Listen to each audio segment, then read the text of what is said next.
Go ahead and call our December 22nd workshop to order. The invocation, I'll ask Commissioner Pickens to do the invocation and Commissioner Adamsack to do the Pledge of Allegiance. All stand. Let us pray. Our Heavenly Father, we just thank you for this glorious day and all the wonders in it, Father God.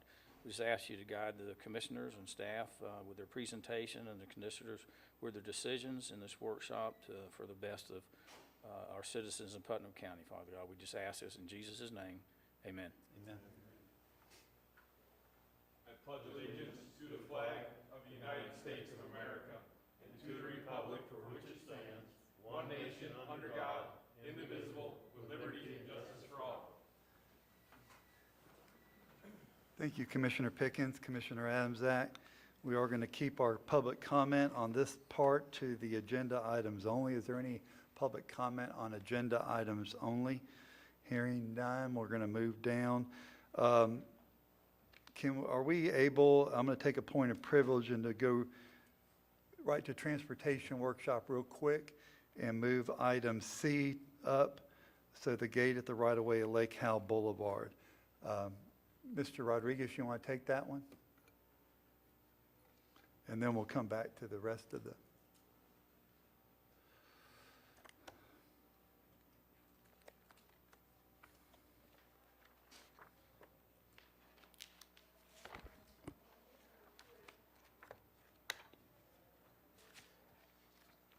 J.R., will you close that door?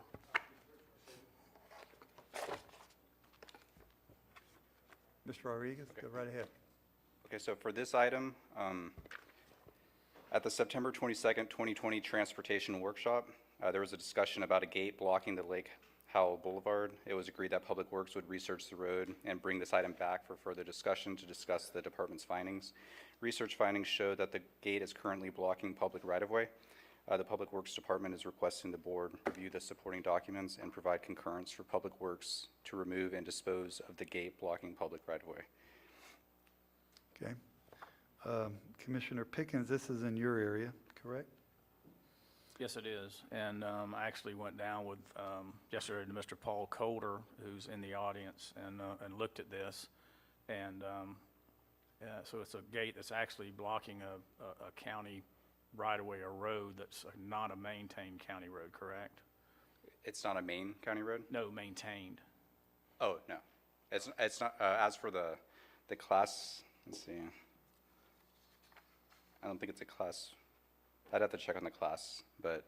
Okay, I guess my question is, Not you've done the research, and this gentleman cannot put this gate across this road, so Yes. it needs to be removed. Yes. Okay, that's all the questions I got. I'll make the motion that we accept I guess we just would move this forward to the consent agenda next meeting. Well, Mr. Turner, you have the floor. Yes, sir. Thank you, Mr. Chairman. What class road is this? Sorry, what class road is this? I was just looking for that. Not a class one, I mean. No, it's because not a class one. It's either a 2 or a 3, but I'm not, I'd have to check. Well, is it with 3, but it is county, it's not a private road, correct? Correct.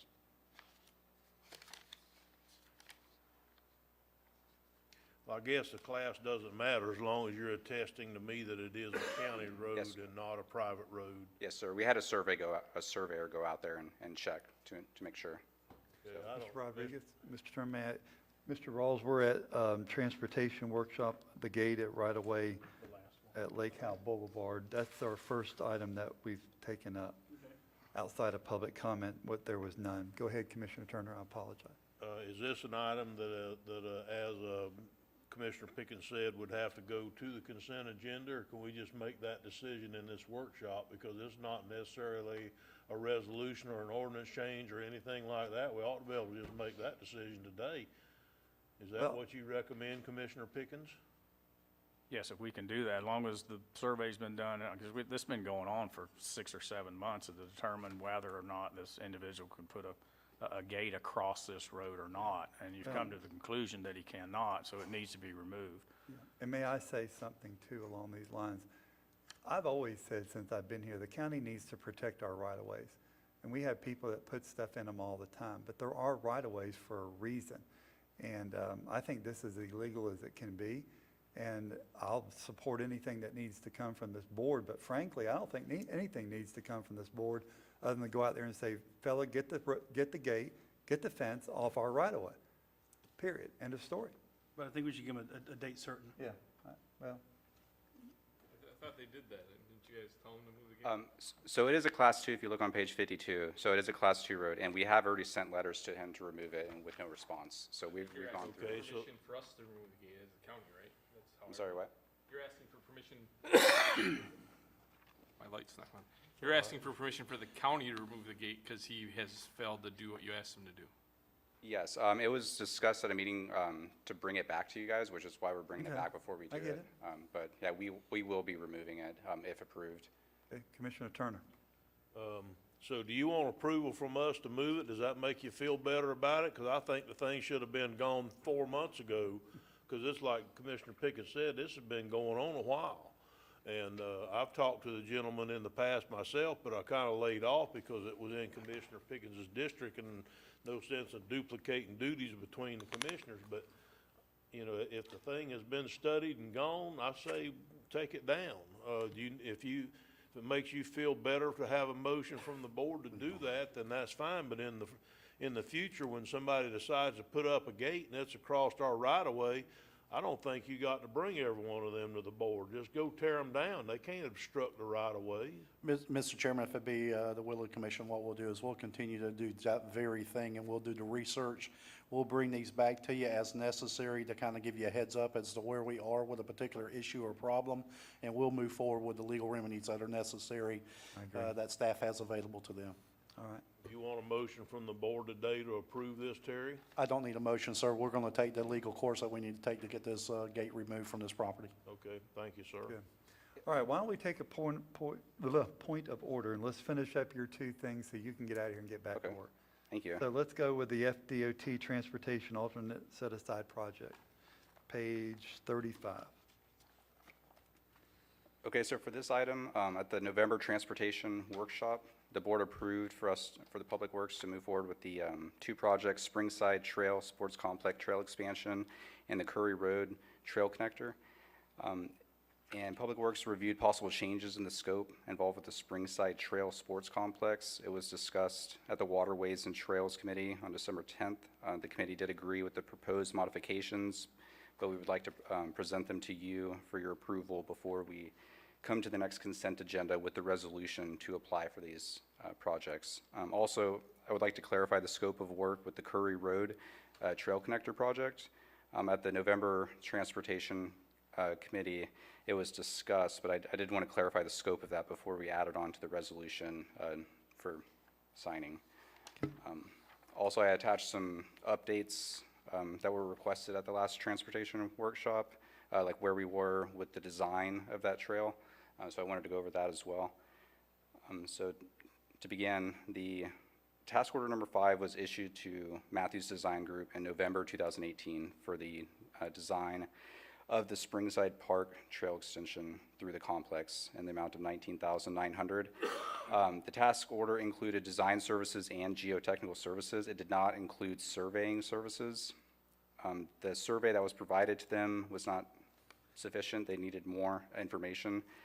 So Public Works is currently awaiting a proposal from a surveyor for the required services. So the design has not began on that project. So I wanted to clarify that. And after further review, we recommend shortening the scope since the design hasn't been completed to connect the St. John's Avenue Trail that's along the north side to the parking lot there in the sports complex. So that way the sports complex parking lot could be used as a trailhead to access the St. John's Avenue Trail. And so that's what I would recommend. And then we could modify the task order with Matthews to shorten their scope of work. Instead of going all the way around the park to the connecting trail, it would just go to the southern part of the parking lot. And then if someone wanted to access the Springside Trail to the north, they could either walk their bike through the sports complex or they could drive around that dirt road that goes around the complex, and there's more parking on the north side. So the original scope of work involved constructing a trail that went alongside the dirt road that goes around the sports complex. So that's our recommendation. And I feel like it would be more beneficial to the county to shorten this scope, because this grant that we're applying for is for 2027, and it's possible that we may not get it. So instead of having a designer design this long trail that's really expensive to construct, I feel like it would be a better idea to shorten that scope, have it connect the St. John's Avenue Trail to the parking lot, and then if we don't get the funding in 2027, maybe we could budget it for the county to construct, or possibly even construct it sooner so that we could utilize that parking lot as a trailhead before 2027. All right, before I turn it over to Commissioner Adams-Act for a question, Kevin, I have a question for you.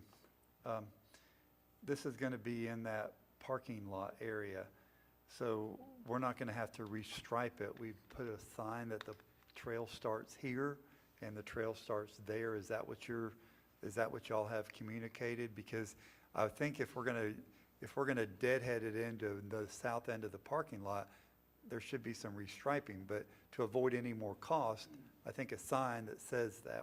Kevin, what's your feelings on that? Yes, sir, that's all we would need to do, is just place some sort of a sign up there. We shouldn't have to modify the parking lot at all. Okay, Mr. Adams-Act.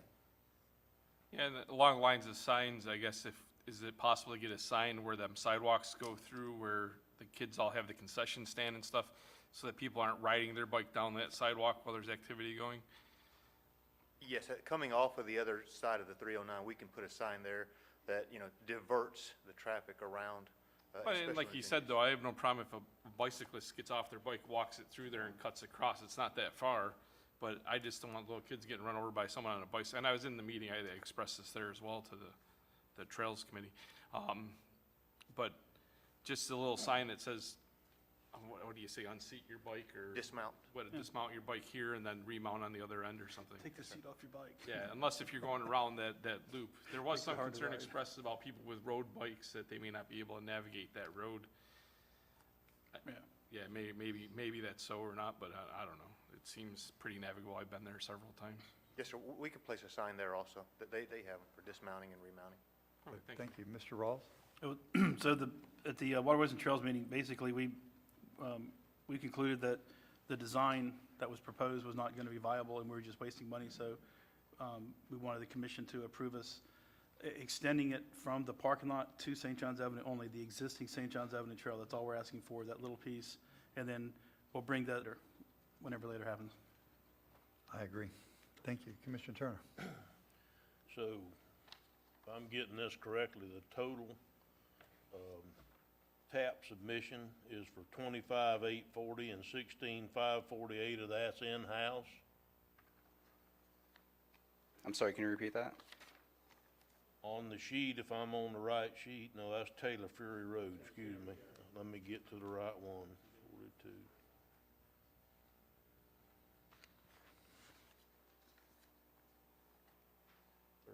Excuse me. Mr. Chairman, doing these out of order has got me all messed up this morning. I'm sorry. So Yeah, how what's much the- money are you gonna ask for this tap? I have not put together the engineer's estimate or requested that as of yet, so I would need to, after we get approval from the board, then I would have to reach out to Matthews about the modification of the scope and get their opinion on a construction cost. Well, Matthews ain't cheap either. How much do we have to pay Matthews to get to that point? So Matthews has already been awarded the task order for the design in the amount of $19,900, but they haven't started the design. So it's not too late to modify that and reduce that proposal and shorten the scope of the project. So a year, maybe 2 years ago, the board gave $20,000 or $25,000 for a design on part of this project that was out and around one of those trails that either went to Francis or either went to by the hospital or somewhere. So we paid for that design when the Waterways and Trails Committee came before us. Do you know what I'm talking about? For this project, I haven't seen any records of a $220,000 design. The only The only task order I've seen related to this project is the $19,000 task order, which was in 2018, so it was 2 years ago. But the way that it Okay. was written, it didn't include surveying services, which is what they're saying that they're waiting on. Mike, I'm not trying to put you on the spot, I'm really not. I would like the research to be done. We paid for some bike trail engineering. The commission voted and it paid for it and got it done. I don't know if it's this one or another one or what it is. I don't know what it is, but I need an answer to that question before I can go along with giving you money to move forward on this project or being in support of it, that it's not the one we haven't already done. And that engineering got set by the wayside. So if you could look into that and see, because we did a bike trail engineering already, and I don't want to duplicate that service. So, Okay. Yes, I will look into that. What's your deadline? For the TAP applications is January 15th. So we would bring the resolution, I believe it's January 13th or 14th because we need a resolution to go with the application for the TAP. I So thought you said the deadline was January 11th, 15th, 15th. yes. okay, so basically, we just need to do that research, and then Bring it back. we have to design it, we have to do the design work, that's what you're saying, as part of this the TAP request? The way that it's currently written we were applying for the construction and construction engineering and inspection services, but it is possible to apply for the design as well. So, I mean, that is an option, would be to apply for the design, CEI and construction for a project. But for this one, since we already had a task order for a designer to complete the design, we weren't applying for funding for the design portion. And that task order was the one that we did about a year or two ago, or is that a recent one? It was 2 years ago, in 2018 was when it was That must be issued. the one that I'm thinking about. I Yeah. thought it was about $20,000, and it was a couple of years ago when we did a design, because supposedly that would help us sometime in the future to get this trail over there where it went. Yes. So that's the one we're talking about. And they have not started that design. So but the task order was issued. So, but it was a $20,000 task order. Yeah, I thought I remembered that. Okay, so I just wanted to make sure that's the one we're talking about. So it's not additional money you're asking for today. No. You're asking to go ahead and get the task done that we voted on 2 years ago, and then to apply for the TAP agreement on January 15th. That's what, after all the presentation, that's what it boils down to that you're asking for today, correct? Well, actually, sir, I was asking if we could modify the scope of the original task order to shorten I the think length of the we can do project. So- that, especially if it came out of Waterways and Trails, that it was a recommendation, right? We're taking out the trail that Right. from the parking lot around, that's taken off the table for now. Exactly. We're just, Yeah, I'm good, but y'all did that in committee, right? Yes. Yeah, Okay. I'm fine with that. Okay, I'm so fine. I say, Mr. Chairman, that Yes, sir. that by consensus, we just say to go ask for the TAP agreement and adjust the scope of work to the recommended scope. And you're going to have it on the January 11th board meeting, right? Yes, correct. And I and don't then know that we even need that. Has it got to be a resolution? Yeah. Okay. and then the Curry Road would be the other project that we would have to discuss before, before we're completed with this item, so that when it's on the resolution, everyone understands what we're applying for. So we're not paving Curry Road. We're applying for a grant to construct a trail and design a trail and the CEI services along the side of Curry Road. So when I was listening to the last workshop, I just wanted to clarify that because I think people may have been under the impression that we were paving Curry Road with that grant application, but it cannot be used for vehicular use. So it has to, but we're proposing to apply for a grant to construct a trail alongside of Curry Road. Mr. Turner? That may be what it morphed into, but that wasn't what they were asking me before that meeting. They were asking us to pave Curry Road to keep them from having to drive from the edge of Curry Road 300 yards up and getting on another paved road and going around. So pave a long dirt road with hardly any people on it at all. Now, if we can talk the state into doing that where it doesn't cost any money, I'm good. But if they're asking Putnam County to use that and put that on the dirt to pave instead of the many other roads that actually need it much, much worse, I'm not good for that. So just wanted to, Yes, sir. Make So I wanted to clarify that we're not paving it, we're just building a trail alongside of it. So, before we put it on the resolution, I wanted to make that clear. and make sure everyone agrees, so. Thank you. All right, any other questions? All right, let's move on to Taylor Flory Road Drainage Easement. Mr. Chairman, before he makes his presentation, if I could maybe Sure. have a minute. You have the floor, sir. This whole item that you're asking over Taylor Fury Road is 25,840. Yes, and that includes in-house costs associated with. 16,000. I'm sorry? 16,000 in-house costs, so you're asking for $9,000 other than the in-house costs. So it's already been budgeted, so we're gonna be utilizing transportation funds for it. But we were requested to bring it back to the board to discuss this project in April 23rd, 2019. And so before we move forward with the project, even though it's budgeted, we wanted to bring it back to you guys. And Mr. Chairman, if I could, just make this quicker for Mike.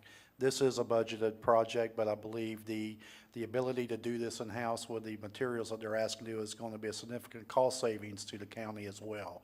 So it's just a matter of trying to get that project moved forward. I appreciate all that, Mr. Suggs, if I may, You Mr. may, Chairman. sir. Yes. But you can spend 25,000 if you can talk the chairman into $840, then we don't have to hear it at the board level. Yes, sir, you're absolutely right, but this was a board item that came back before and was requested to come back so we can make the modifications, and that's why we're here. So if it's the will of the board, we're ready to move forward with I it. think you can I'm talk ready me to into move it. forward, Mr. Chairman. I am too. All right, any other questions from the commission? You got consensus? Okay, Yeah, I had- Commissioner Pickett. Yeah, I'm good with that because it needs to be done, but I wanted to bring it back to the board because I thought, as you saw, Press Tompkins' estimates in there were $60,000 to $80,000. You yeah. do that, you remember, we weren't gonna do this. Right. So I don't know that it actually got approved by the board, back then to go ahead and do that, because it was a surprise when somebody called me and said, why is the county putting a pipe down somebody's private property? So that's when I started checking on it. I understand that it needs to be done, and we have been given the right, because this one started out to where the guy wanted us to move the pipe, right? And we told him we weren't, and we were gonna buy the property, and it was too much, so I thought we had just left it and the pipe was gonna be in the middle of this property. So he's given us a right of way so we can do this. What happens to the original pipe that's in his property now? Is that his property? It's not part of the project to remove that, but, Sir? it's not part of the project to remove it. Okay, so that's his And, responsibility. yeah, so this item, another reason we needed to bring it is for the acceptance of the drainage easement. So we're now, whenever we get those drainage easements, we're bringing them to the board for approval and acceptance, instead of just recording them without any board approval or acceptance to commit county funds to maintaining it, so.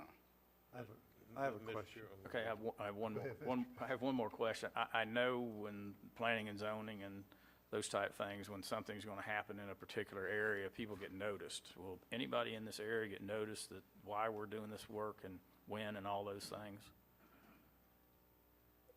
And if it says yes or no, I just wanna be aware, because I'm gonna go to this person and tell him why we're doing this, because he was upset that what he saw was we were using his tax dollars to put a drainage pipe in somebody's private property. So I guess he just didn't understand, but nobody would be noticed of the work, would they? Mr. Chairman, I'll see if I can answer that. Our Commissioner Pickens, what we can do once if it's the will of the board to approve this project, prior to a construction date, we will certainly try to notify you as well as the commissioner of that district, and any of the folks that are out there that we need to contact prior to any construction beginning. There is a reason we're doing this and putting the easement and the piping in there is to convey the water. That's our responsibility Right. away from that area, so we don't create any further issues. But as far as the pipe in the gentleman's yard, I believe that will be his responsibility to deal with. Okay. Okay, Thank you. I have a question along those lines. We got a pipe there now that's emptying into the guy's property. It's going under our road, is that what I'm understanding? And we're gonna leave that pipe and come put another pipe? Is that what I'm understanding, and divert that and leave? How's he gonna get that pipe out under a road? I mean, where am I missing? What am I missing here? Because I don't want, I don't know. Yeah, I'm with you. I don't want him to come back. Yeah, And somebody also asked me, is there any, I guess since we've been dumping water into this pond, we can just put a new pipe in to continue to dump water in the pond? I'm sorry, can you repeat that? since this pipe has been in existence for a number of years and it's taking road water or storm water and it's conveying it into the pond, we can still do that. We don't have to get any special permits to put a new pipe in, and we can still put the storm water into the pond? Yes. So, yeah, so for this project, to answer the first question about it going underneath the road, I'll have to check with the engineer, but I believe that the inlet is on his side of the property of the road. So he wouldn't be, if he's going to be removing any pipe underneath the road, you know, he would have to let us know. But he can, like, plug the pipe at a certain area as well. But as before this drainage easement, we didn't have any type of easement or legal rights to drain the water through his property. I just don't think it's fair if we're going to take a pipe, there's a pipe sitting there, and we're going to say it's your responsibility to move it.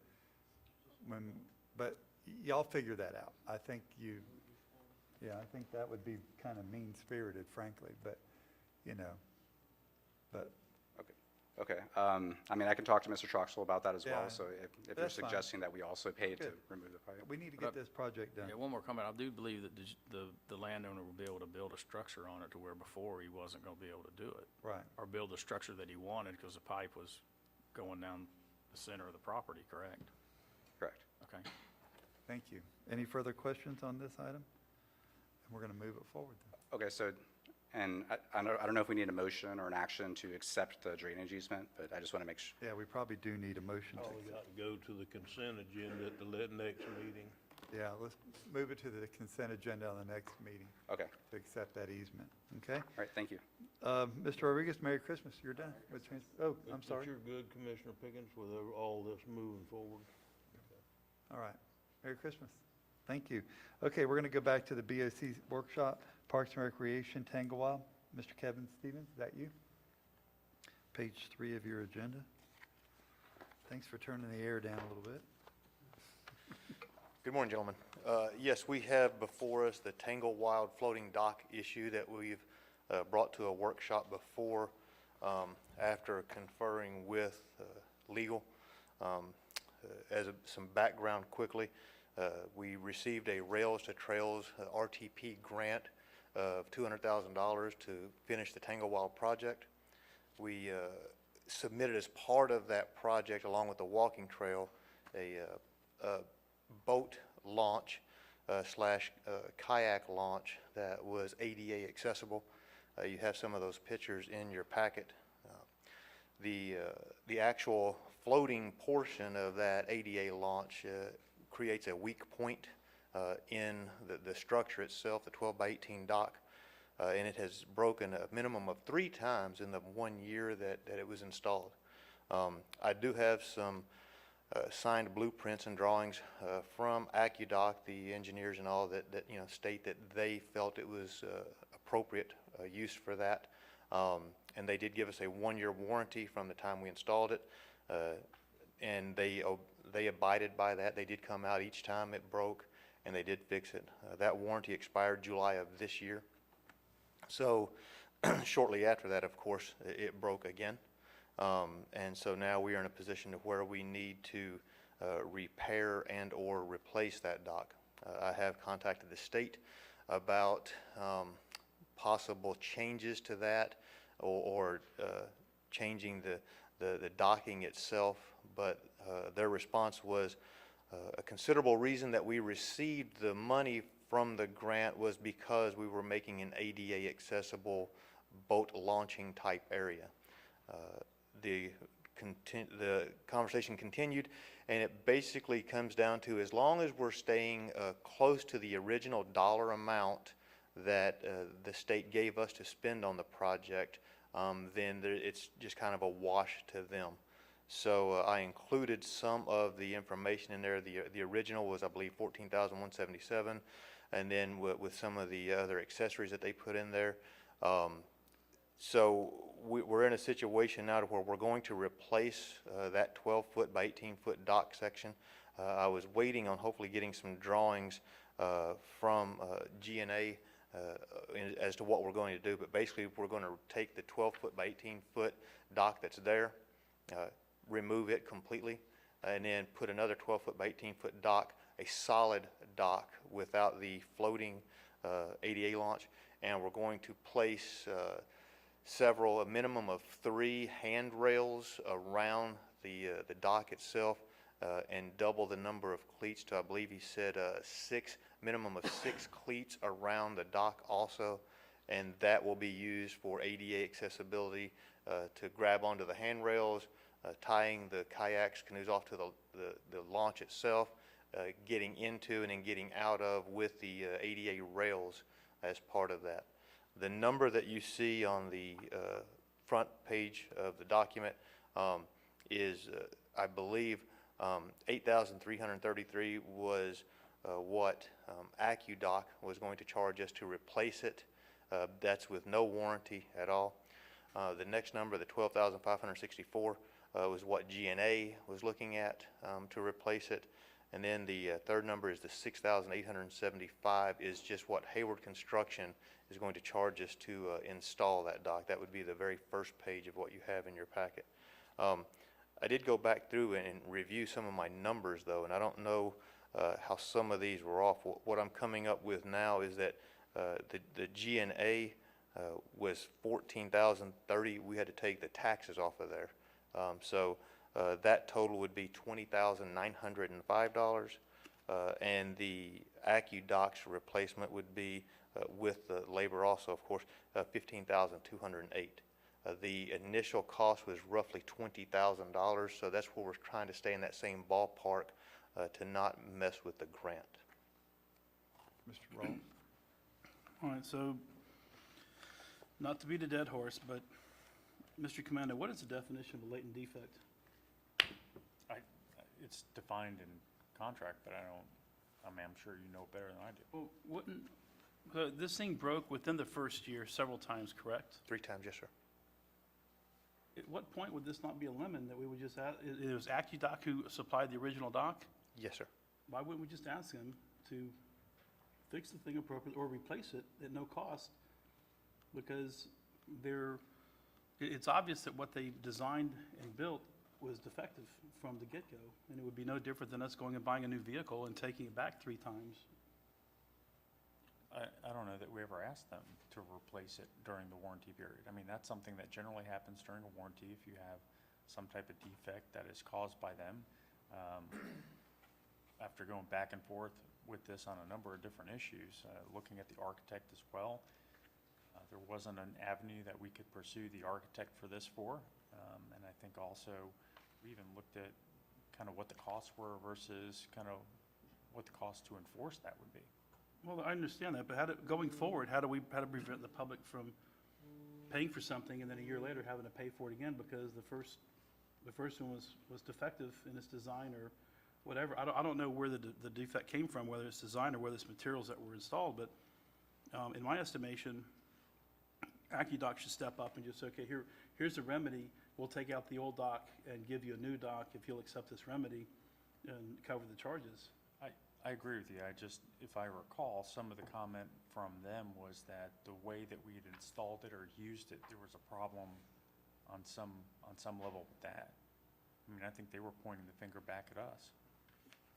I don't remember that. I do have Mr. Taylor here is the designer that we had, and he's also provided me with some the engineered, signed, sealed documents that they used from AccuDoc, stating that, in essence, that this is an acceptable use for this particular project. So I do have, the documents that he provided as well. If you have any other questions, I'm sure Mr. Taylor could probably. I mean, I don't think it's necessarily a design issue. But whatever it is, we bought a product, we got a product, and within a year it broke 3 times, I'm assuming the same way?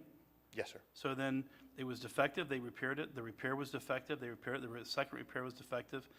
In my estimation, these are latent defects, but going forward, you're asking us to spend $20,000 plus or minus dollars now, correct? Yes, sir.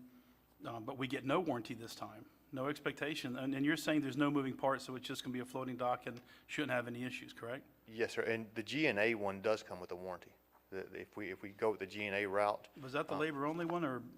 No, sir. That's manufacturing, okay. Yes, that's the GNA manufacturing. It does come with a 2-year warranty also. And I believe the warranty is on the 4th or 5th page of, And this one, yeah, I see it. This one is just a straight floating dock, handrail, and we're done. yes, sir. No moving parts. Yes, sir. Mr. Turner? Thank you, Mr. Chairman. So basically, you're asking us to give you the authority to spend $14,903.80 and this problem goes away? Then plus the labor to Labor. install it, the So $6,875. how much are you asking for today? $20,905. And I have the same concerns that Commissioner Rawls has about latent defects, but I think we should have asked in the first year if we were gonna do it. I don't know that we'd be able to go back this far, but I share his concerns, don't anybody faint. So basically, today, you're asking for $20,000. What is the exact amount? $20,905. $21,000 to be able to go out and fix this problem and get back in compliance with the grant restrictions that were given us to start with, and we haven't been in compliant because the handicap section keeps breaking. Yes, sir. I don't see where we have a choice, Mr. I don't Chairman. either. No. So do we do Mr. it by Stevens, I got consensus? one question.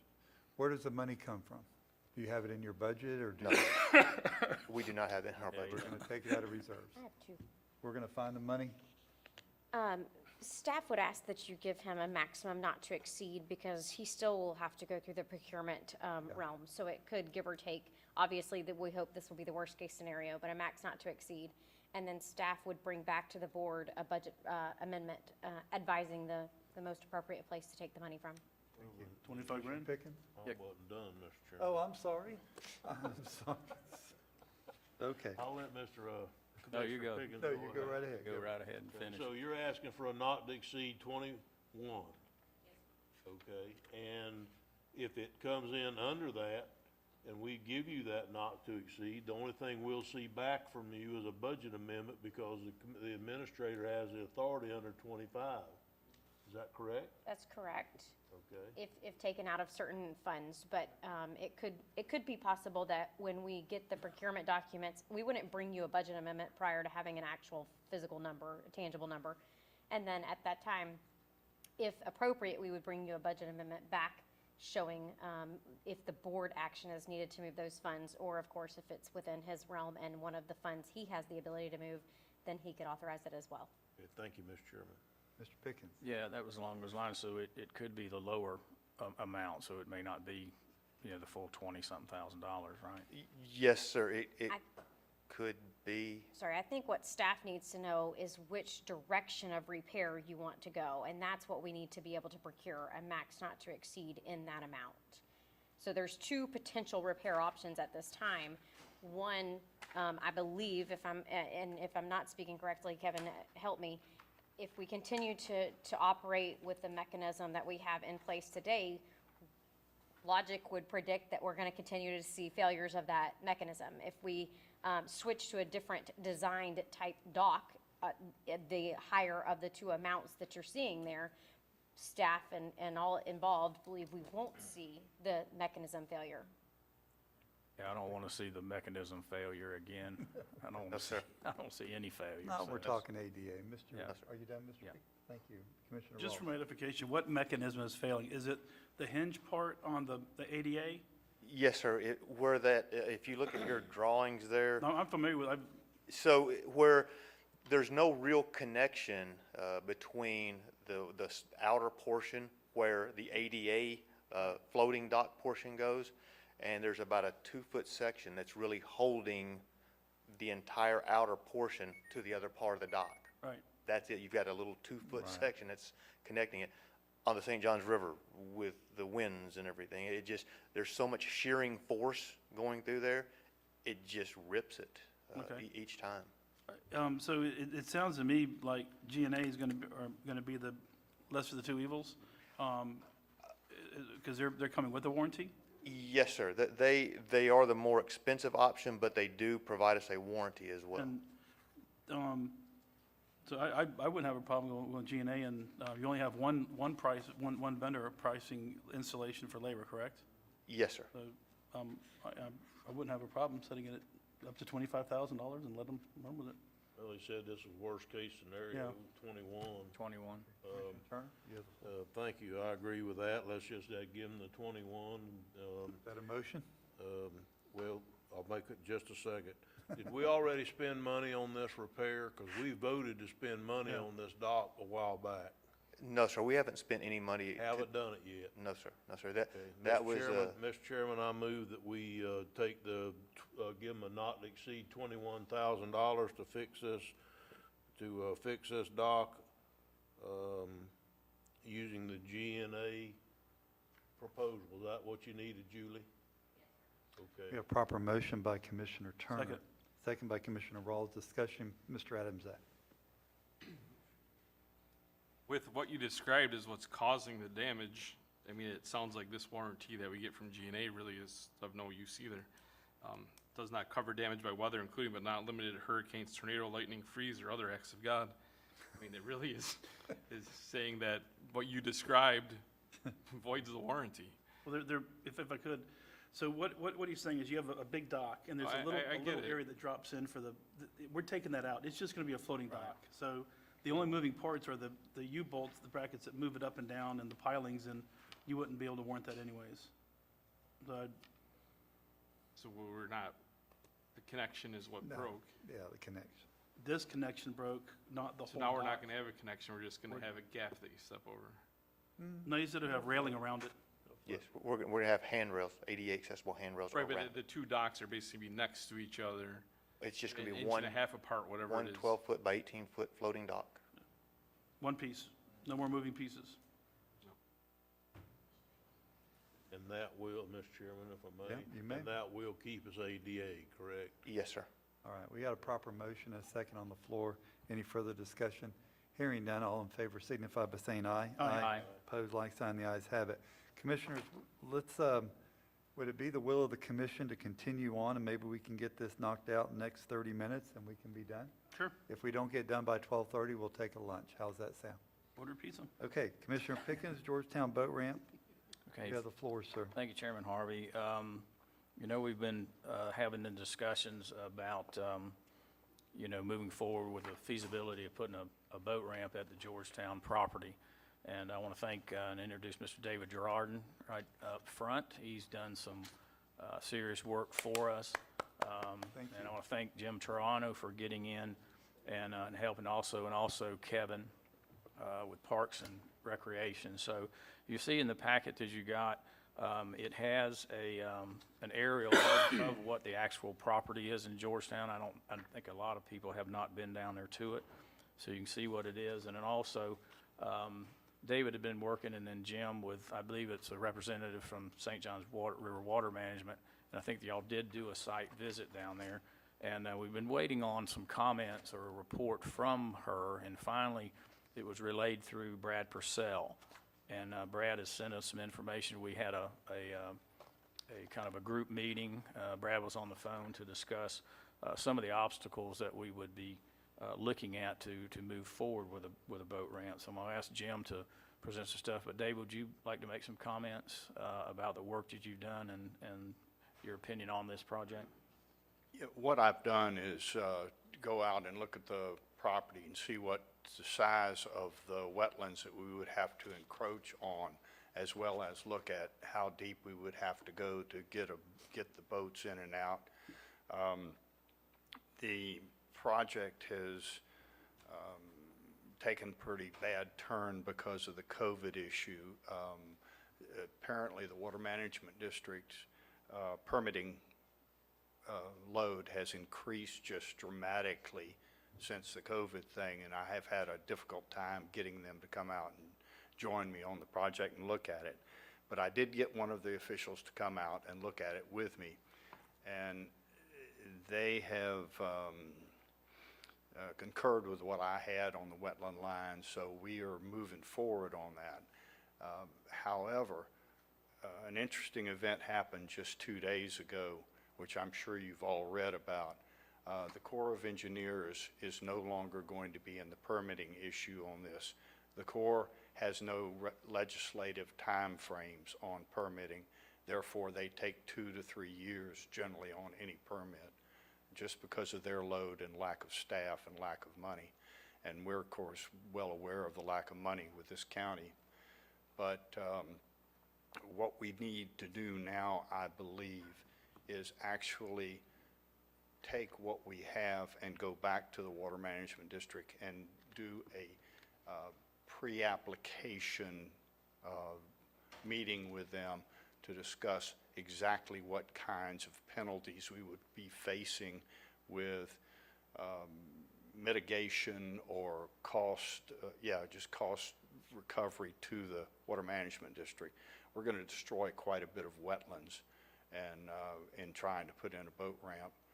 So that would be quite an issue to them, and it may be quite expensive, but we don't know how much it's going to be or if we're going to trip certain thresholds.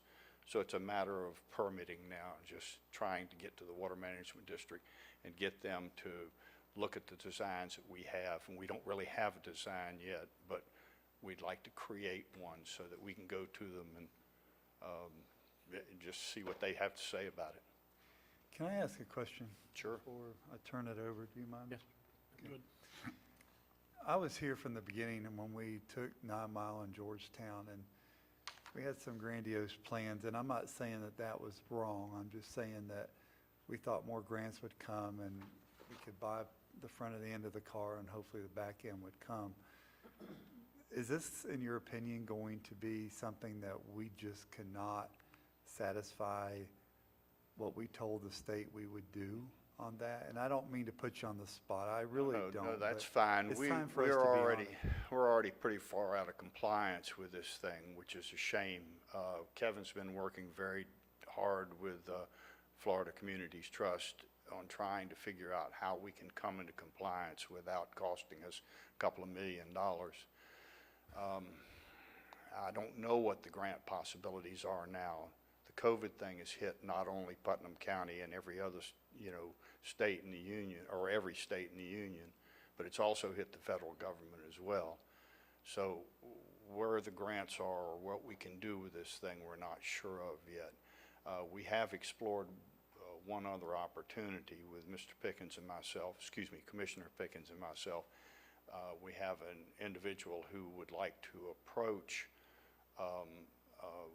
individual over in St. Augustine to come in and purchase the piece of property right beside this one to give us a little bit more leeway in the permitting issue. We haven't gone any farther with that, but that's also a possibility. As for whether or not this thing is a boondoggle or not, I wish that this commission in the future, when they're talking about the purchases of land, would go and ask people at the Water Management District to assess the land for what we wanted to do with it.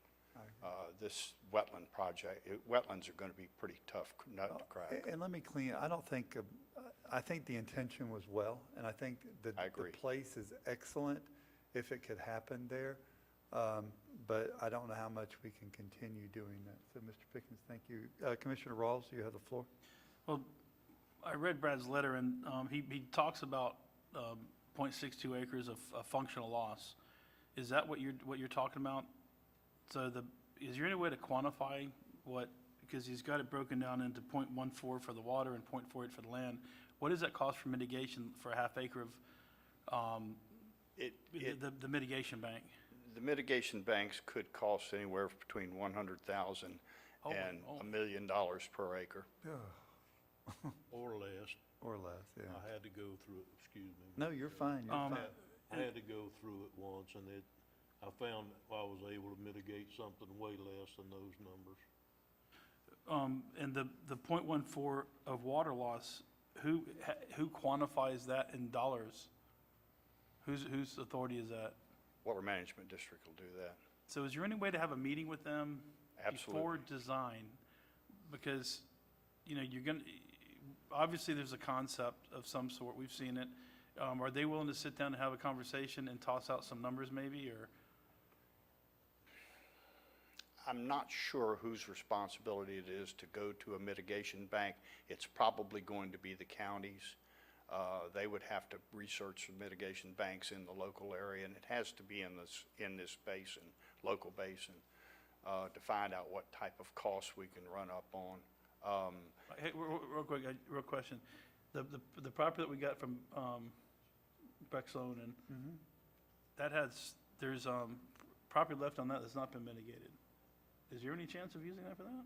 Well, there's a chance of we got property at Dunn's Creek, we could. We do? There yeah, is a we own all that possibility property. to, yes, use our own property as Yeah, mitigation. we could have discussions. So how do we have a conversation without spending a lot of money up front on engineers and surveyors? Is that possible? Well, what it would require me to do is to go out to the property, Georgetown property, and actually measure the distances of how far up in the uplands and how far out, well, I know how far out to go to dig the channel to get out of the boat ramp. But I haven't actually done the measurements. Trying to do measurements in a swamp is sometimes a little bit challenging, particularly when I'm trying to do it by myself. But it's, it certainly can be done and should be done well before we go talk to the Water Management District. Is this something our staff can do in-house, the surveyor? Yeah, I think we Or can. I maybe think a Commissioner sister. Pickens and Jim Toronto, there's plenty of power there to sit down and have that conversation. Jim's shaking his head. I think the Water Management District would be Yeah. very willing to work with us. I just don't, I've always been, I've had good relations with them since I worked for them for 28 years. But I think that they would be very willing to try to help the county through this issue. Yeah. It's a timing thing. It's just they're up to their eyes and alligators also, I got it. guys. Commissioner From Turner. an economic development standpoint, if I could, Okay, sorry. this would be a huge shot in the arm for Georgetown Oh, it area. would be perfect, yeah. I can tell you, I've been talking to a couple of groups that are looking at South Putnam from Willaca to Georgetown for development. Wouldn't hurt to have a boat ramp down there, south of Willaca. If we can. Commissioner Turner. Okay, first off, was the boat ramp part of the agreement Yes. to get the land to start with? Because I think we started this Mr. Taylor started. we part of that. started we started back up again about Yeah. last Is that a year, requirement? year before. That was a requirement? Part of the plan. What they Yeah, saying. I was going to have Kevin Oh, I speak thought that after came in after later. Jim's presentation of where we are as far as a little bit on the plan and basically what the requirements are, and then where we are in compliance, because we're still not in compliance, so. It was I thought it was my understanding that any impact under 1 acre, you didn't have to mitigate it. When did that change? Because the last time I did it, it had to be under an acre before you had to mitigate it. Mr. Chair, if I may, Jim Triano from Planning and Development Services. Already did. What we have been told is that we have not only wetlands, we have pristine wetlands. And because we are going to be impacting those wetlands, we are going to have to offset that either by mitigation, by buying credits to the mitigation bank, or by using property that we already have to offset that cost. Or, as maybe David mentioned, a benefactor would come forward with a piece of property. Let's just say the property next to this one is purchased. We would then put a conservation easement on that to help us with the mitigation issue that we have. And not only are we looking at the wetlands, we also have the submerged aquatic vegetation that we're going to have to look at as we dredge out into the St. Johns River. And that's going to be, through the Corps, not only through the Water Management District, but it's the U.S. Army Corps of Engineers from a permitting standpoint. Just changed. From dredging, that's changed? That's changed to DEP as of this week, I think. Okay. DEP. Okay, well, that would be, still, there's a permitting process to go through for that. Okay, I guess I'm gonna have, if I may, You Mr. may, Chairman, I guess I'm gonna have to go back to the comments that were made earlier. When, is this to the point to where it's not a viable project that we need to start looking at somewhere else down South Putnam to put a boat ramp? This commissioner is interested in getting a boat ramp somewhere in the south end, because we don't have any now. I mean, there's a few commercial ones, but even some of those are hard to access and what have you. Putnam County needs a boat ramp down in the south end somewhere. I know it's not my district, but it's a like Commissioner Rawls said, it's an economic development issue for the south end of Putnam. So when do we turn this off? I mean, I know we probably already would have it without your generosity of going down there and doing, basically telling us. So are we to that point yet? Or do you want us to continue on a little further? Let me look in my back pocket and give you an answer to that one. I really don't have an answer at this point. Can you come to the microphone, Mr. Young? Yeah. We can go back to the Water Management District, and I think probably that is the next move, is maybe let me just go talk to the Water Management District. Maybe Kevin can come with me, or Jim, and let's find out. Let's get a professional opinion from that, So because basically, they've got the knowledge. If I'm understanding correctly, it's a viable project that could be done. It's just a matter, can we get through the red tape? And money. And the cost. And the cost. What? And money, And the cost. cost, Well, and that's it what may- we need to determine before you I don't think it's gonna cost that much decide. to mitigate, especially if we can use a conservation easement for mitigation, and they might let us use it. And especially if we can, you can buy mitigation credits that are smaller, but we have other pieces of property around that we're not planning on using. We could put a conservation easement on them, and that would also help us with our mitigation. So there's multiple ways to get there that I've used in the past or dealt with in the past. So, like I said, I thought if you was under an acre, that you didn't have to deal with it at all. But that may be under a different classification of wetland or whatever. So, I would suggest, Mr. Chairman, if it's all right with the commission, that we give Kevin and Mr. Troyana, if he will participate, and Mr. Gerarda. Jordan? Yeah, just David, don't worry about that. Okay, David, well, I And want to Commissioner give you Pickens. the respect you deserve, sir. Too old to need Commissioner respect. Pickens, I'd like for him Like for him to what? to be in that meeting. That's fine if he wants to be there, I have no problem with that. Yeah, I want to be in there. And I would like to ask, Jim, can you go over some of the stuff real quick of what Brad had sent there as far as the impacts of each stage that we do? And then I'll have Kevin close with where we are with the compliance. Okay, Mr. Chair, if I may add to this discussion, through our comments and our communications we had with Mr. Purcell, I believe, and David, please correct me if I'm wrong, I thought we were at the point now that the district has done what they can. Since they're going to be a reviewing body, we can certainly take in front of them conceptual drawings, plans. We can look at concept, but since they are going to be the permitting body, their assistance to us is basically over.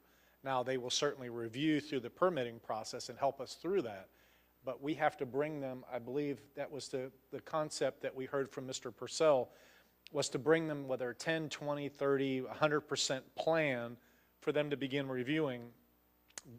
Because they are the permitting body, they couldn't provide any free technical assistance other than through the permit process for us. Yeah, I'm not sure about that, Jim. I know that quite a number of clients would come to the district, Water Management District, and ask for a pre-application meeting. Correct. And so, I think we needed our plan, though, for that pre-app meeting. well, we certainly need more than we've got. Right. Let's And ask a for lot Jim. of it has to do with probably some type of survey work to give us an exact idea what our footprint's going to be, damage footprint. Okay, Mr. Turner? Thank you, Mr. Chairman. I think we just need to get the committee that we've just appointed, Commissioner Pickens and Mr. Troyana, David, and Parks and Rec Director. Kevin. Guy Sorry- sitting over Sorry, there. Kevin. When you get old, you can't remember why you walked across the room, so don't let it bother you. So anyhow, I just think we need to let them go on and take it from here and go back to water management and see if it's doable, approximately how much cost is gonna be on it, because I think we've discussed multiple times that the main reason that we took the money and that used to be spent from the fishing fund and use that money to do maintenance at all the boat ramps instead of we use the reserves to do maintenance of the boat ramps, to keep from utilizing the fishing fund money for the main reason that we wanted to use the fishing fund money for capital reasons and get something out of it, other than just spending it to pick up trash. So we did that this past year. So, you know, if this isn't gonna be viable, then I'm still for keeping that money intact in the fishing fund as much as possible and using it for a capital project. But if this one isn't gonna be viable anymore, we need to kill this rascal and go find one that is, and just keep, stop holding it for years and years and years. So if we could just get it to the point to find out if it's a viable project, I mean, if we got 300 grand, okay, so we got to put some in there, okay. 200. Thank you, Mr. Chairman. Thank you. Mr. Adamzak. I guess, and maybe you're gonna cover this in a minute, but is there any way to keep the project of the park going? Because my understanding is this is part of what was, to get the property, it's part of what we were required to do. Is there a requirement in the size of the dock we need, or the type of dock, or just that we have a dock? Because maybe if we do end up abandoning this, maybe we can do something, a boat ramp, I'm sorry. A boat ramp, maybe we do a smaller scale thing there and find another property, or is that just not possible? The way it works is that we receive the land from the Florida Communities Trust and Land and Water Conservation Fund. And in order to do that, we had to provide them with a management plan saying this is what we would do if you give us this property. We came up with those ideas of this is what we would do. We would put in a playground, we would put in a pavilion, we would make a paved road that goes down, we would put in a 2-lane boat ramp, we would make little kiosks for natural settings, so that's the management plan that we submitted to them. So we specified a 2-lane boat ramp.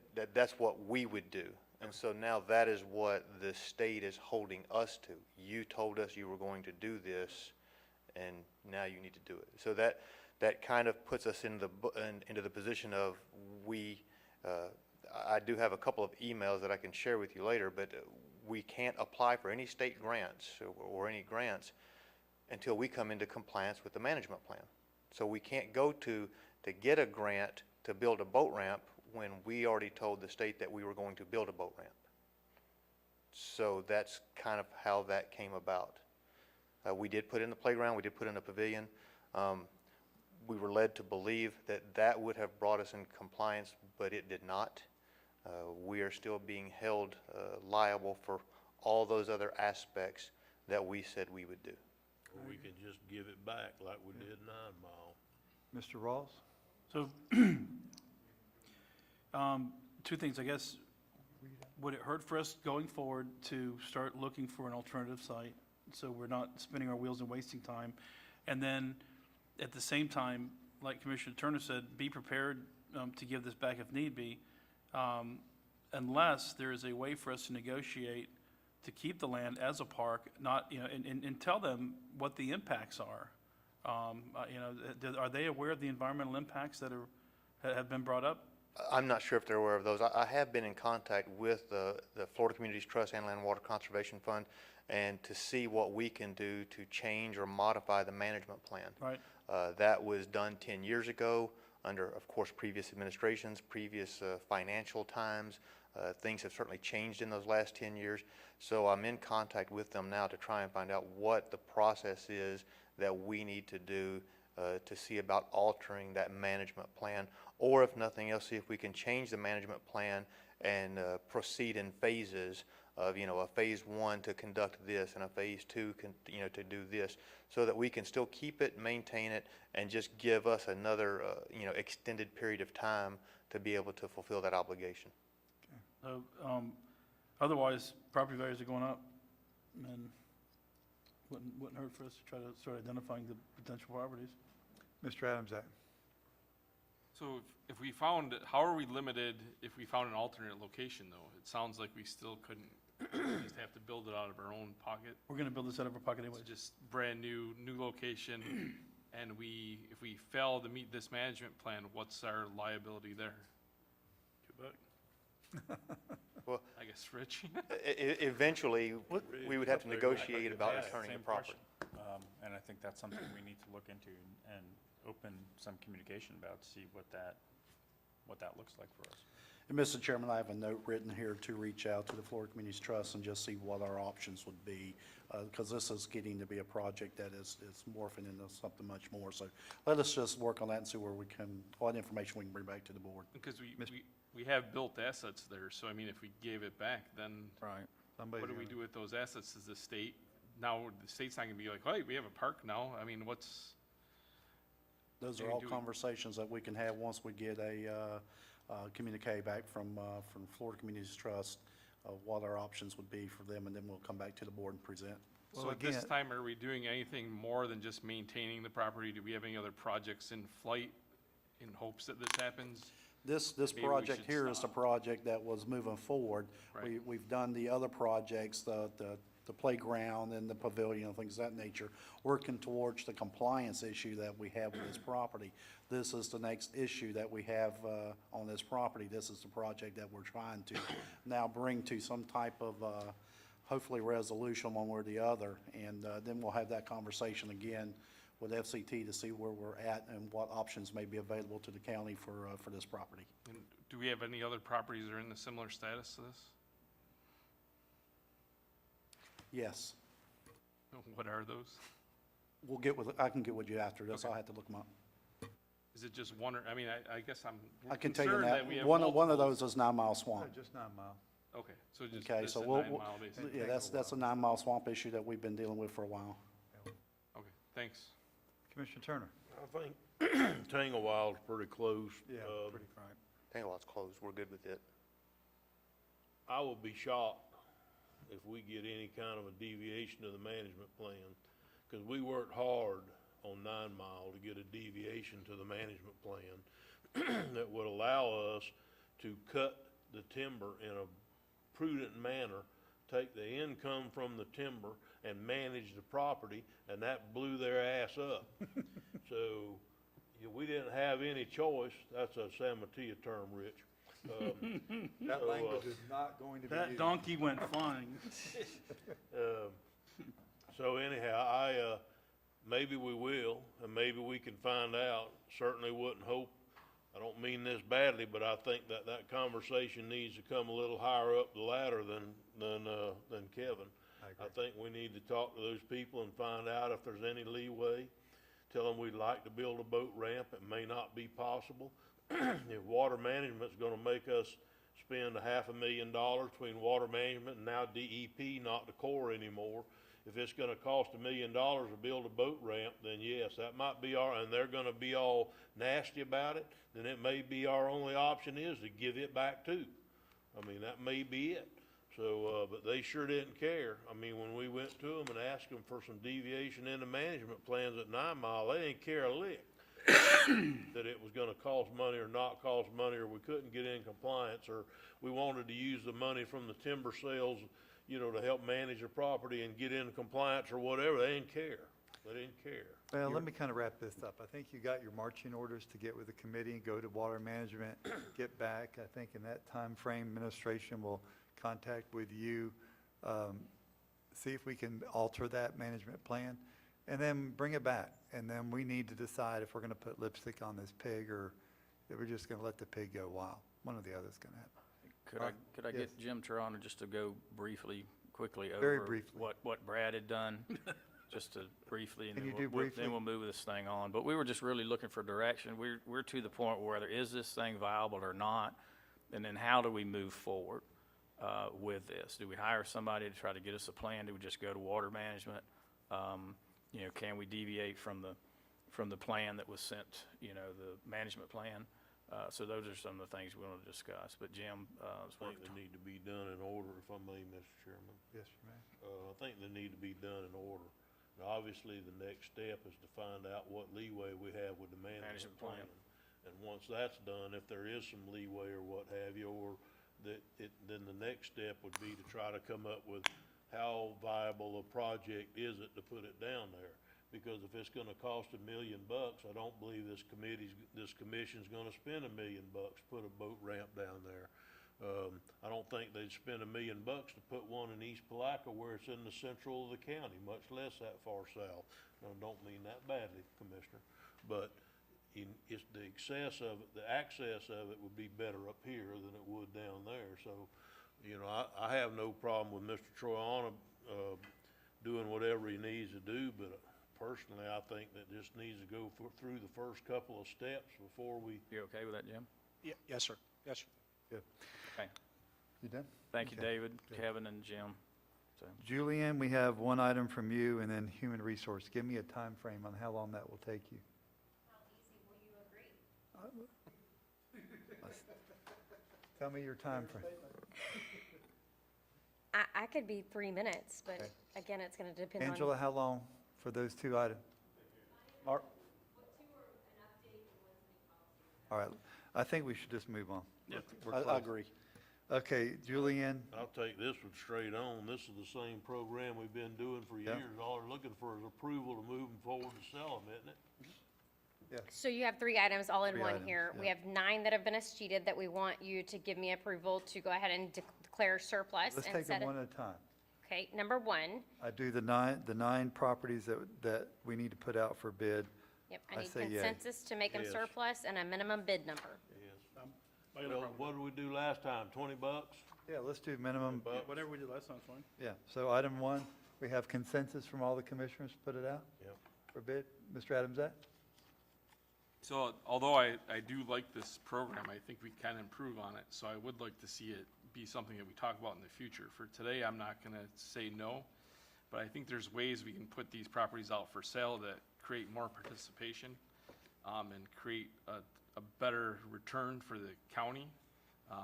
As I ran an auction business for 7 years, a public auction to me is the way to go on this. And whether we contract with a private firm or not, something like that may be an option. Again, for these 7, I'm not going to say no, but I would like us to, at some point, put this in a workshop where we can talk about the process. Sounds to me like a good Good idea. Tuesday in January Yeah. talk. I agree. I've seen this done by auctioneers where the return was basically all the advertising is on them, all of that's on them, and they basically get hundreds of people show up. The advantage of that is with the closed bid, because I've done closed bid auctions before as well, once that person loses that bid, that frees up the money if they're in a live auction to bid on the next property, And there is some excitement to an auction that creates increased bids, I guess is the way to put it. Sing out the wall. Yeah, So we're good. I'd like to see us go down that path. Okay, we'll talk more about that in January. Number 2, Julianne. Yes, sir. We've had 5 citizens reach out to us related to properties owned by Putnam County that they would like to purchase. Staff is asking the BOC to review the 5. Of the 5, staff at Public Works is asking the BOCC to allow them to retain 1 of the 5. The rest of the 5 would be assessed by staff to determine the appropriate sale venue, i.e. there's at least one on here that is a non-buildable lot and of no use to anyone other than the adjacent property owner. And obviously, Florida statutes allows for us to make a deal with that adjacent property. I'm good with that. So I have one property that the Public Works staff is asking to retain, asking the board not to sell, and the rest I'm staff good. is I'm good with agreeable. that. Yeah, as long as we put on that one property, so the future boards don't have to deal with it. That's that why I it's- that started it's this drainage database. Or something like that. Yep, I'm good not a with that. problem. Okay. Everybody else good with that? Yep. All right, you got consensus.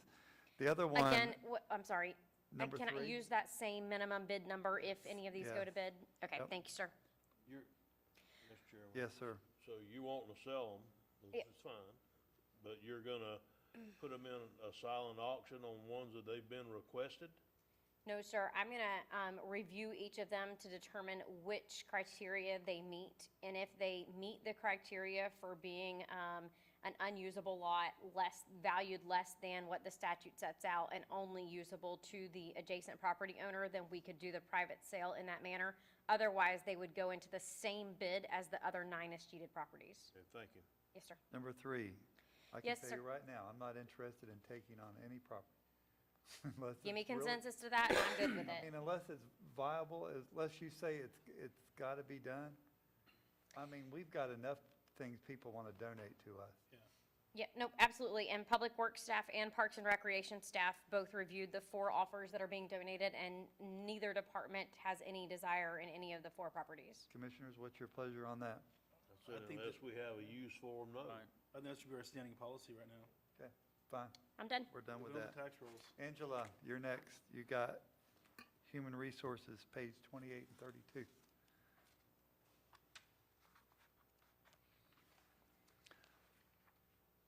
I should have 5 called you by minutes. your last, that's okay. It's okay. Good afternoon. So, in continuing to update the handbook for employees, these were the next ones that were on the list. So the first two are just current policies that we have. It's just updating the language. So it's the ADA complaint procedure and the discrimination complaint procedure. The language that was in there was just outdated, and it was too granular for what a complaint needs to be when it comes forward. So all this did was kind of encompass that and make it easier for someone to come forward if they have a concern. Okay. Commissioners, any questions on this item? What pages are we going through? I'm sorry. 28? Yeah, 28 to 32. Actually 30, but 32, there was some, I think it's just something left out. 'Cause it just says national origin or any other protected class, and it skips to human resources, so an investigation can begin. There's something crossed off there where it probably should say what the next step is, like your previous one. I just think we crossed off too many words, maybe. On page 32, the first first paragraph. paragraph. Because otherwise, this paragraph makes no sense. Any of the protected I don't know. classes, encourage to and contact you. So it should end with protective class, is that what you're saying? But you're saying that's... No, and then it says human resource, so it just doesn't say to refer it to human resources, so that part got Oh, I left off. got it. I see what you're saying. Is encouraged to contact human resources. That's not in the version we have on page 32. That's why I'm saying it's just missing that encouraged to Okay. contact. I can make that change. So it's going to say is encouraged to contact human resources so an investigation can begin. Correct. That's going to be the new wording on it.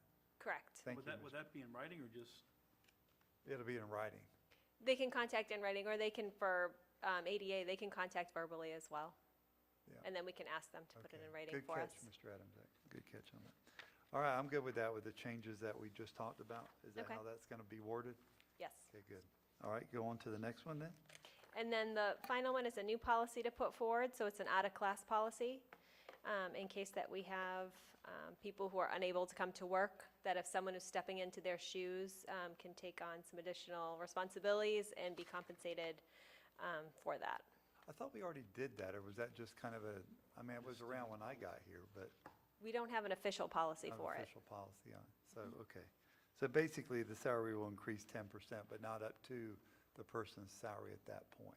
Correct. It Okay, can good. increase up to 10%, and then during that process, we will continue to review that person. So if, in which case, the person does not come back, we, would be able to.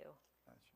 So there's a little incentive to do the job, but, yeah, okay. Yes. Go ahead, Commissioner Turner. So then if it didn't work out and you put that person back at their previous level, that money would come back, correct? They don't get to keep the money. Correct.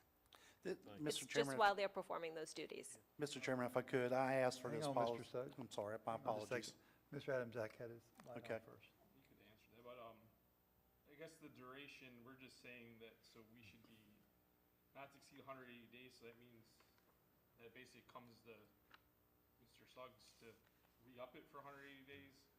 Or does it approved by county administrator go beyond 180 days? And my microphone's off, sorry.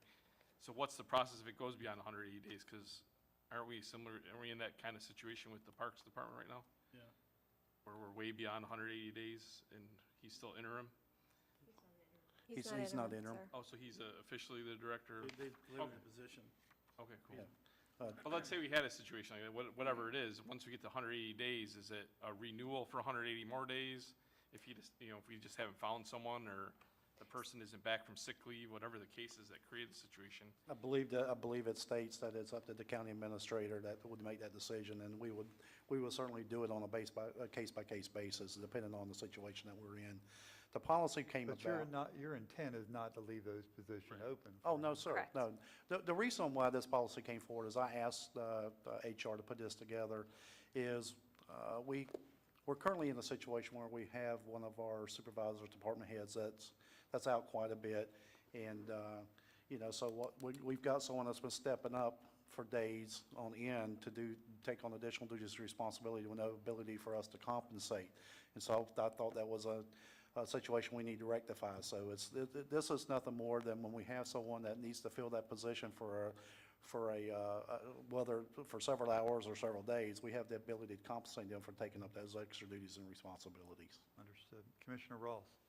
So, I mean, recently we had several people that were in this position. Lori Parker, before you got hired. Walking across the room. Sit in your chair and move.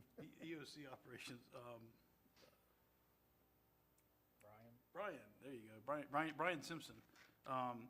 So, you know, if somebody had been hired in Ryan's position, you know, he's been running the position for a long time, does he take a step back? Because in my estimation, that would be a pretty big slap in the face, especially if they've been running the position for several years.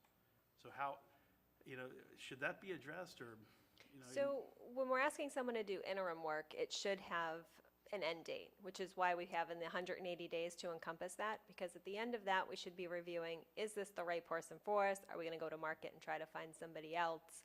So we're not keeping someone on the hook for time on end. Now, the next question is, have you discussed this with the fire union?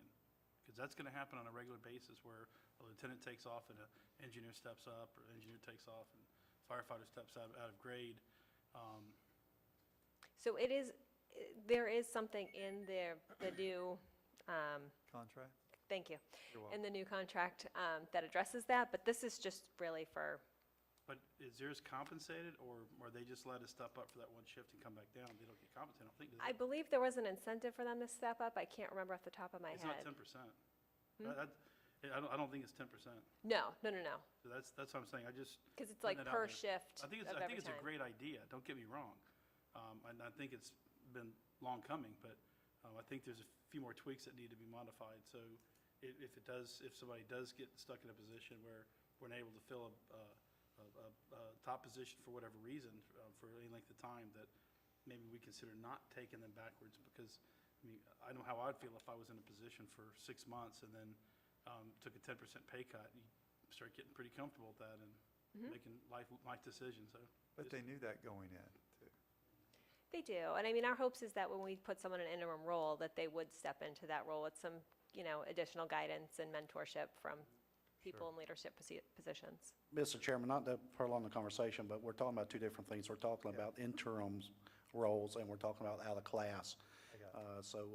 This policy is an out-of-class policy. It's not intended to be a long-term position. This is a fill-in, vacation, sick leave, those type of things when someone has when we have a department that is needing supervision and that person's going to be out for a while, we have someone that can step in and assume those duties and get a little compensation for it. I understand. Mr. Adams, that? Yeah, I agree with the principles of it. I like the idea of it maybe being not to exceed 90 days, so it doesn't become a perpetual thing. I don't know what the standard is in the private sector. I mean, it just happens, you do what you do, and then you hope you get recognized for it sometime in the future and get a promotion or get some kudo or something, and you don't get anything. I'd like to see it be 90 days and maybe 180 days. You could extend to 180 days. At that point, you're at 6 months. You really should have hired someone into the position. I mean, even in the private sector, if someone's out on disability at 90 to 180 days, you start to replace them. And this is just talking, what you're describing is nothing like that, so. No. Well, Is that, I mean, I don't know. That's just was what I was thinking sitting You here. know, and honestly, I'm fine if you strike the days completely, because this is not one of those, an out-of-class policy is not intended to be a long-term solution to a problem. This is those situations. Well, for example, Mike Troxel's out the entire week now between now and Christmas. If someone's stepping up, taking on his duties and responsibilities, this is an opportunity for that person to be compensated for doing that for this particular week. This has nothing, I'm not looking at this as a long-term I actually don't solution. agree with that use of it. So I'm sorry? I actually am more agreeable to the use I described than the use you're describing. I mean, part of building yourself up as an employee is stepping into those situations for a week and showing you can do it. I don't think you need 10% for that. That's an opportunity. So it's a career opportunity in my vision. I mean, that's what I seek out every day in my job, is ways to help my boss and my employer in this case, we are the employer, and to be seen doing that to better myself in my future. So I like the idea more if it was a 90-day thing, because we knew some end date thing, but to do it for a week and to give someone extra 10% because they're stepping up for a week, it's a stretch for me, especially under vacation, guys. I mean, something like an emergency or a hurricane happens and someone's out because their house got destroyed. That's different and less temporary. May I suggest 120 days? Because it would go along with like a family medical leave, 12 weeks out. I like it. Commissioner Turner, you have the floor. Thank you. I don't agree with that statement. He said that in private business it doesn't happen. That's BS. In my own company, if you step up that week and you run a crew, and you, instead of just being one of the crew people, you get more money. And if you don't run that crew on the following Monday, you go back to your original pay. If you run the crew for one day during that week, you get additional dollars for taking on that responsibility for doing the extra work. So it does happen in private business. I'm the one. It happens at my private business, so it does happen. So maybe not at all, but it does at all businesses, but it happens at mine. And so I think that the county needs to take on that same policy. I think that if somebody steps up, they need to be paid a little extra. And they're only going to be paid, what, 10% of the additional salary that from them to the others, or is it 10% of the total salary? It's 10% just on top of what it is that they're currently making. Okay, 10% of what they make? Yes, sir. Okay. But only while they're in that role, correct? So if That they is fill correct, 2 and or it's- 3 days. That is correct, is and it's that up- monitored by payroll. Is that up to 10% or a sure enough 10%? You know, I don't like the up to, and I had this conversation earlier, and then I like to tweak this before we brought it back to the board. I think it just should be a flat rate. It should be a flat 10%. So Well, it says, that's at every level. So if somebody, let's say that, and I'm pulling this straight out of there. Let's say somebody up at the front desk at planning decides to go be something in the back that pays a little more money. And even though they're, it's only gonna last a day or two, they're gonna get 10% more money to go help somebody in the back? It's not intended to be set up in a way that they get it for just going to help. This is when we have someone that's going to be out. We have a particular issue right now that we've been dealing with for a while. It's an animal control. And this person stepped up for days and weeks now. And so we're just I'm looking at a way that we can have the ability to reward that staff member for stepping up and taking on those additional duties and running that department. So that's what this was intended to do. It wasn't intended to do anything other than that. You think at some point that employee's gonna back down from where they are right now? Absolutely, and when that employee does that, they get back to where they were and they understand that. You're compensated that additional pay for those hours that you were doing that particular role. And and it keeps us moving forward. It keeps staff with someone that they can go to have direction. And if they got issues or concerns, they got someone there. That person reports to their director, whomever. It just gives them, it just continues the process of being able to have someone in that leadership role that takes on those duties and responsibility and being compensated for that time in that role. and it says when an employee is appointed, so there has to be a trigger there. Commissioner Rawls, you have the floor.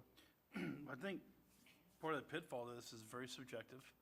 So, as I'm listening to both sides of this, I'm thinking, what if somebody takes off for a week of vacation, like Mr. Troxel did? Then someone else is put in there. One thing you have to consider is this is going to happen on an annual basis, and we have a budget that we have to live with. And I just wonder, has anybody looked at the economic impact of what this could potentially be? Because I guess, and I'm not trying to demean anybody, but is a permit clerk an important position? So if somebody that's lower than a permit clerk sits in that desk for a week while that permit clerk takes a week of vacation or goes to school or bereavement for whatever reason they're out, or any position in the county, is that, if we're talking about that, there's going to be an economic impact. I think we really should be able to take a look at that as well and see what that's going to be across the board. I do agree with Commissioner Adams, in a way. When I was in the military, I had to step up many a times. You know, I was leading petty officer for a week when my LPO took a week off. I didn't get any additional compensation, I promise you that. In my business, I step up and step down on a daily basis, so I don't get paid more or less.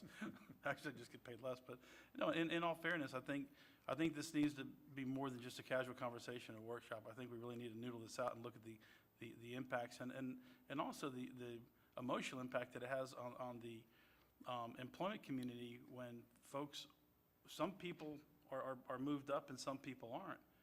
You know, they take a look at this and say, am I not worthy? Why didn't I get considered for that? Why did I get that extra 10% for that week? I could have used the money. So I think we just need to have a little bit longer conversation than today. I agree with that. Mr. Adamzak, we'll wrap this up. My opinion is I think this could be better done through an org chart type thing, right? Where you establish someone as a team lead, so when person A is out, person B is the person.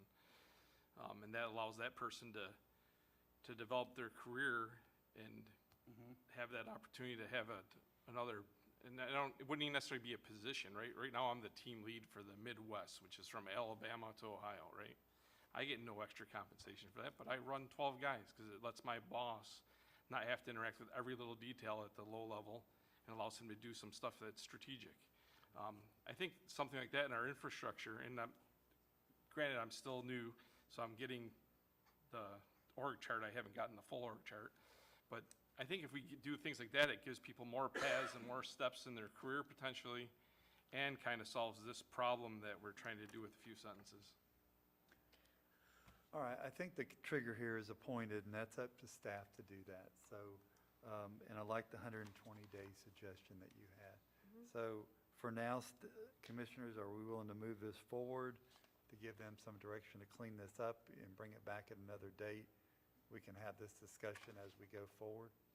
Sure, and if I might just ask, is this something that you would want to see for if someone goes on vacation? Because in my experience, everyone's job description says it's all of their duties as assigned, correct? So if someone goes away on vacation, someone might step in for a short amount of time, but technically, depending on the level of the person, they're not really disconnected anyways. They're still giving direction and working, still doing their jobs. They're Right. just on vacation. So I would think this would be more for things out of the realm where it's an open position or it's somebody on family medical leave. I wouldn't say that we would use this policy for vacation. So if that's something you guys would like to see, I can certainly put something together for that. Or if we want to take that out altogether, I can do that as well. Well, Angela, you stepped up and answered a question, and all 4 lights are on now. So here we go again. Commissioner Roth. The question that comes to mind is, you know, if this is going to be restricted to only that, then we need to define that in a policy so we can see that, because I think just as a layperson or as an employee of the county reading this, should be open to all and would subject us to discrimination suits of different types if we were to just run with this the way it's presented. Somebody's going to say, look, I need you to work for me tomorrow or run this, and they're not going to get compensated. And they go, wait a minute, so-and-so over in another department did, or I heard about this. So I think we just need to get this thing nailed down hard. All right, let's see, next, Commissioner Pickens. Yeah, unless I'm missing something, I think you got 2 issues here. The long-term or like sick leave or something like that, where somebody's going to be out for an extended period of time, is that person would step up and fill those roles and responsibilities and get the 10%. To me, it's a little different if somebody's doing it just on vacation. So maybe you look at it of that particular situation and then also the one that would be long-term. All right, Commissioner Adamzak. To answer your question, it's exactly something I would support if it was defined by which roles it's available to. The amount of time of 120 days I think is good. And then what the extension would be beyond that. And no, I don't think it should be used for vacation coverage. Okay. Commissioner Turner. What he just said. So, Plus, I think what he said earlier needs to not just be blown off as a comment. I think that's exactly how it needs to be handled, is certain people need to be designated for certain positions. And I don't think that if you're riding a mower, and you decide to run a backhoe for 2 days, that you should, without getting promoted to the backhoe thing, that it should be at that level. I don't mean any disrespect. I'm just saying that I don't know that it should be at that level. But I understand that if there's a department head, but there's not an assistant department head, and that department head takes off, then yes, I think they should have some compensation for stepping up into that role.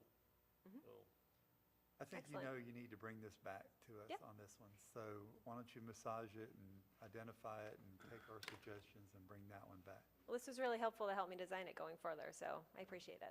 No other lights are up, so you're off. Thank you very much. Thank you. If we can go 6 more minutes, We're fixing to be done. record here.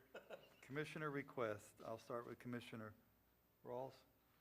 I just want to wish everybody here a Merry Christmas, and I personally am looking forward to at least a new set of numbers in a year, hopefully a different economy than we're facing right now. And, I think we've got a lot of struggles ahead of us that some of us are probably more aware of than others. But Commissioner Harvey and I were talking this morning about, he said, how is your house coming along? I said, you can't get products and materials, and I think it's important that the public realize that we are going to be facing some challenges next year, whether we realize it now or not, especially regarding purchasing of materials. And our lumber index has hit another high. August, it went up to over 800. It was 860 per 1,000 board feet, and it's back up there again.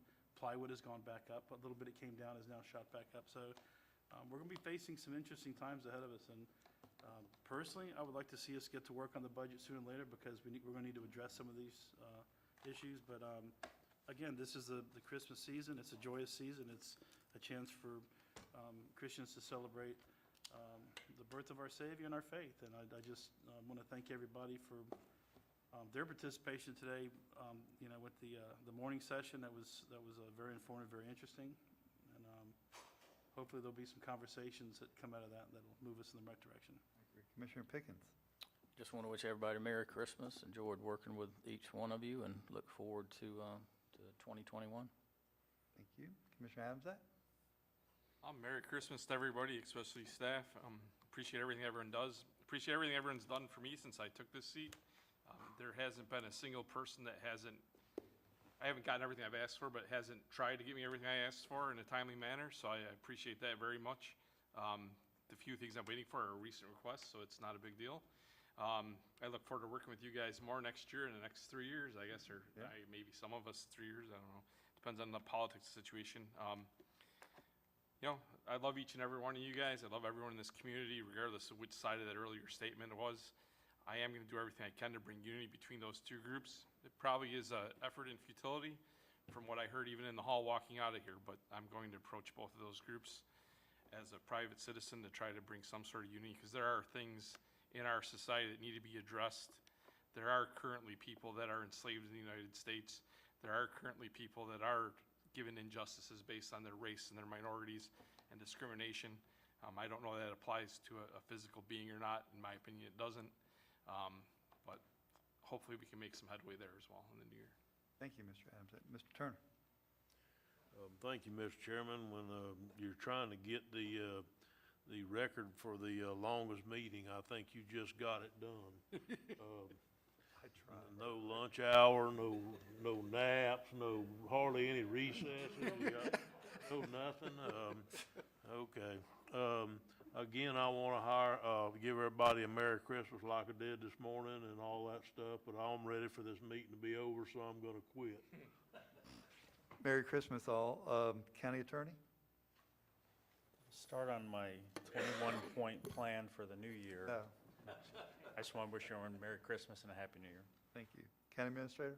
Yes, sir, the only thing I would like to do is curse Willis Carrier right now, because he was the inventor of AC in 1902, and it is Merry Christmas in here for sure, and thank you for our candy canes, and I wish... Another one? I got one over here. You can have. I got a whole thing. And I wish everybody a very safe and joyous holiday. All right, Merry before I adjourn the meeting, is there any other miscellaneous public comment? Seeing none, this meeting is adjourned.